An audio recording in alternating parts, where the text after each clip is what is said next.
Every day, hundreds of miners work at the heart of Mount Ijen, a volcano in East Java, Indonesia.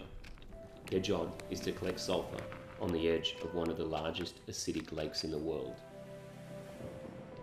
I think that no matter where we are, and despite the barriers created by the geography or the language, we all have stories that relate in one way or another.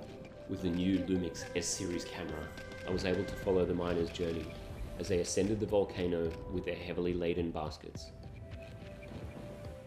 I was blown away by the low light image quality of the new S series at high ISOs. I was able to see the detail in the billowing smoke and the stars above. I was able to capture the miners with autofocus precision, reliably locking on to their shape as they worked through the night. It's always a balance of connecting with people, letting them know you were there to learn about their world, and it's a privilege to be given a window into their lives.